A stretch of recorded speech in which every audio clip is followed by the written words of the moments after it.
Hello,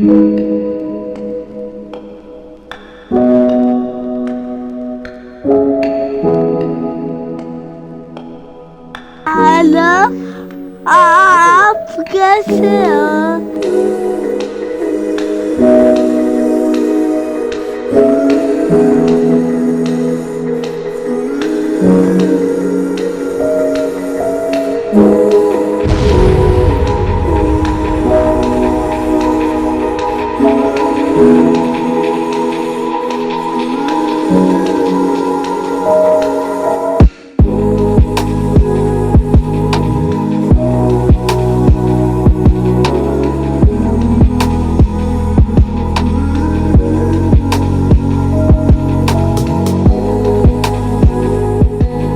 जब मैं पिछली दफ़ा देरा बुगटी गया था तो मुझे ये एहसास था कि इतना आसान काम नहीं होगा, लेकिन जब वहाँ मैं पहुँच के लोगों की एहसास महरूमी को देखा कि गुर्बत से बढ़कर जो ये लोग जिनके लिम्स उड़ गई थी, आज़ाद उड़ चुके थे, उन लोगों की एहसास महरूमी को देखा तो मुझे शायद ये लगा कि ये बात जो है ना मेरी ड्यूटी से आगे बढ़ चुकी है।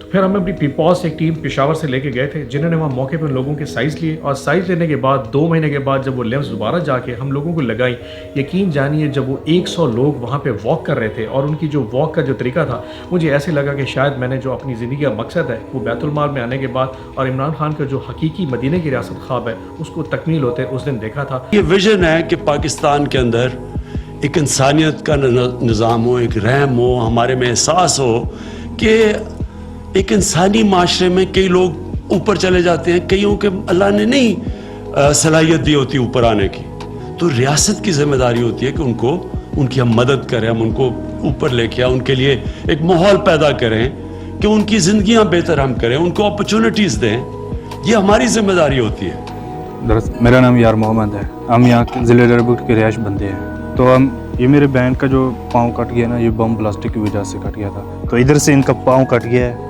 जो हमसे हो सका था ना, वो हमने इलाज थोड़ा कुछ किया था, बेहतर हो गया था, लेकिन इतना ज़्यादा हमारे पास इलाज के लिए कोई ऐसी ज़राए नहीं था। बेसिकली हुआ यही था कि जो इधर मतलब जो एटमॉस्फेयर था पूरा गर्द आलूद हो गया था, जो इस पर असर हुआ था, इसके पाँव पर असर हुआ था। तो हमने तकरीबन 3-4 साल जो पंजाब ले गए, रहीम खान साहब के बाद इनका ट्रीटमेंट करवाया, थोड़ी बहुत इसमें मतलब फ़र्क आ गई होगी। अभी पाकिस्तान बैतुल माल के वो आगे हैं, तो उन्होंने ये हमारे वो पैर दूसरा दे दिया है, ठीक है ना, वो लगाए। वो प्रैक्टिस भी करवाते थे, ठीक है ना, 4-5 दिन पहले वो प्रैक्टिस करवाते थे, उसकी वजह से अभी बेहतर हो गया, वो चलने के लिए भी इसमें आसानी पैदा हो गए।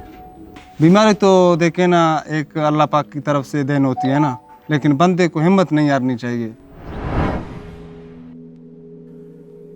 चल रहा हूं आज भी, दम टूटा नहीं है अभी, कल भी परेशानियां थी, आज भी मुश्किलें हैं, लेकिन मैं हारा नहीं हूं अभी। आज अंधेरा है तो कल सवेरा भी होगा, आज धूप है तो कल छांव भी होगी।